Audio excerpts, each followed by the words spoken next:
বলেন আপনার এই টক শোতে কোনো স্পেসিফিক সংস্কারের কোনো এজেন্ডা নিয়ে কি আলোচনা আপনি করতে পেরেছেন? পারেন নাই। কিন্তু ওইটুক করলে আপনি পারতেন না? আজকেই বলতেন যে ঠিক আছে আজকে সংস্কার এই দুইটা এজেন্ডা নিয়ে আমি আলোচনা করি, তাহলে মানুষ শুনতো, তাদের ফিডব্যাক নিতে পারতেন। তাহলে মানুষকে ইনভলভ করা ছাড়া আপনি যদি ভালো সংস্কার জোর করেও করেন আপনি তো সেটাকে স্থায়ী করতে পারবেন না। আর করবেন তো তাদের সাথে, তাকে তো ইনভলভ করতে হবে। এটা তো গণতন্ত্রের একটা বড় বিষয়। আমরা যে শিক্ষাটা এবার দিতে পারতাম, এবার মানুষ কিন্তু সচেতন হয়েছে, সে চিন্তা করতেছে, তো সেই জায়গাটাও আমরা হাত দিতে পারলাম না। আমি এইটাই বড় সংকট এখনো দেখতে চাই। প্রিয় দর্শক, সপ্তাহের দেশে নিচে আরো একটি বিরতি, ফিরছি একটু পর, সঙ্গেই থাকুন। সপ্তাহের দেশে আরো একবার স্বাগত জানাচ্ছি। আমি জনাব মাহমুদুর রহমান মান্না আপনার কাছে আসতে চাই যে সরকার এই যে সরকার নিয়ন্ত্রণ করার চেষ্টা করছে, যে বিদ্যুৎ তাই তো দেখছি না। দেখেন, এই আন্দোলনকে এক পর্যায়ে নাম দেওয়া হয়েছে বৈষম্য বিরোধী আন্দোলন। বৈষম্য বিরোধী আন্দোলনকে সোজা বড় কথা দেখি, পৃথিবীব্যাপী কমিউনিস্ট মুভমেন্ট হয়েছে, স্লোগান হলো বৈষম্য দূর করা। কমিউনিজম কিন্তু বৈষম্য ওয়াইপ আউট করে দিতে পারি নাই, তা আপনি বৈষম্য বিরোধী আন্দোলন বলেছেন। অথচ ধরেন যত রকম গ্রেডের সরকারি বেসরকারি অন্যান্য চাকরিজীবী আছে, তাদের বেতন কাঠামোতে যে বৈষম্য আছে, কোনো উপদেষ্টা আজ পর্যন্ত বৈষম্য নিয়ে কোনো বক্তৃতা করেছে?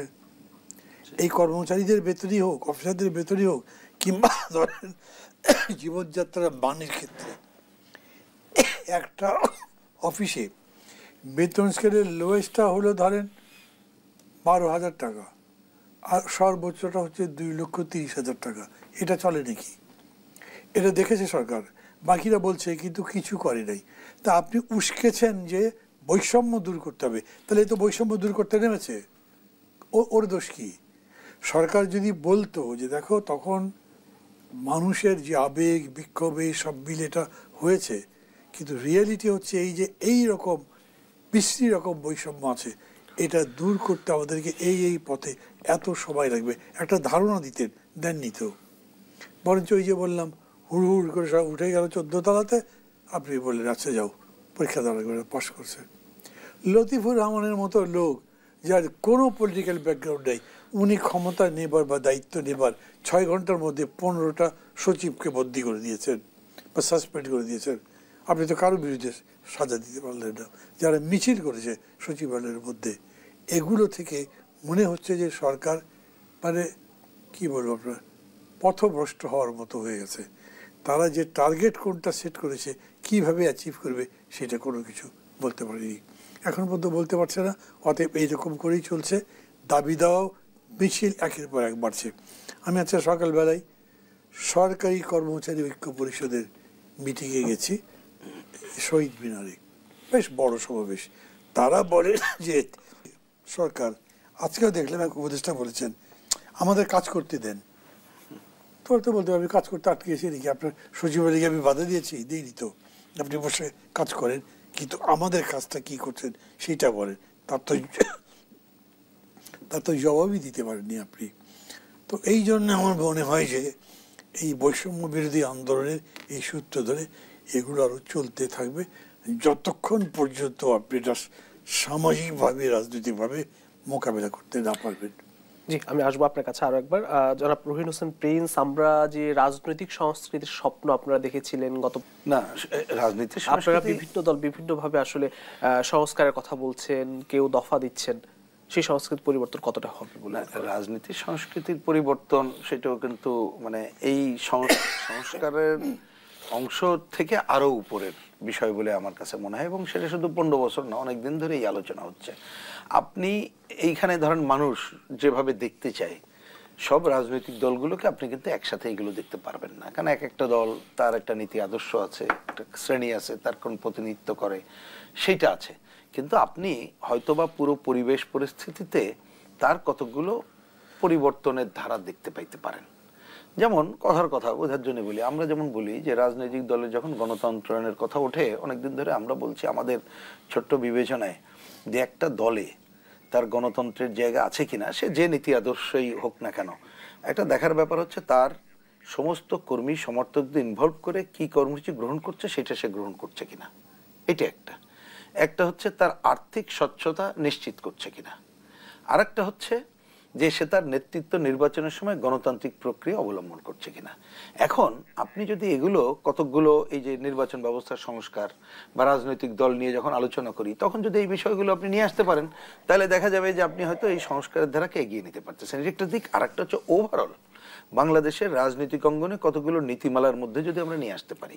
ধরেন, এটা আমি জাস্ট অফ হ্যান্ড বলছি, আমরা যদি পার্লামেন্ট মেম্বার যারা হবে তাদের আমাদের সংবিধান অনুযায়ী যে দায়িত্ব কর্তব্য, আমাদের স্থানীয় সরকারের দায়িত্ব কর্তব্য, সে যদি ঠিক মতো থাকে এবং যারা নির্বাচিত হবেন তারা ওই পদকে ব্যবহার করে কোনোভাবে কি বলে যে আর্থিক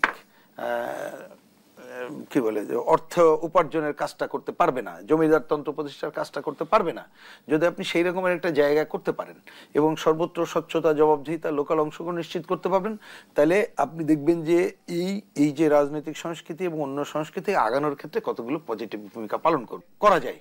আপনি সেই ধারাটা করলাম, এবারে যতটুকু পারলাম না আগামীবার করার মতো ওই ধারাটা যদি আগাতে পারি, তাহলে এই আপনি বিভিন্ন রাজনৈতিক সংস্কৃতি সহ আমাদের মনোজগৎ, মানুষ তার পরিবর্তনের ধারা আস্তে আস্তে আগাইতে পারবো।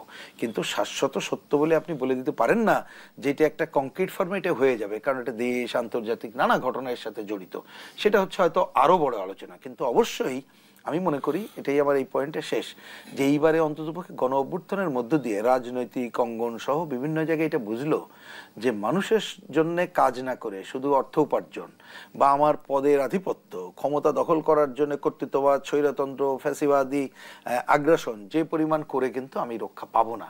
সংস্কৃতির পরিবর্তন সেটাও কিন্তু মানে এই সংস্কারের অংশ থেকে আরো উপরের বিষয় বলে আমার কাছে মনে হয়, এবং সেটা শুধু 15 বছর না, অনেকদিন ধরে এই আলোচনা হচ্ছে। আপনি এইখানে ধরেন মানুষ যেভাবে দেখতে চায় সব রাজনৈতিক দলগুলোকে আপনি কিন্তু একসাথে এগুলো দেখতে পারবেন না, কারণ এক একটা দল তার একটা নীতি আদর্শ আছে, একটা শ্রেণী আছে, তার কোন প্রতিনিধিত্ব করে সেইটা আছে। কিন্তু আপনি হয়তোবা পুরো পরিবেশ পরিস্থিতিতে তার কতগুলো পরিবর্তনের ধারা দেখতে পাইতে পারেন।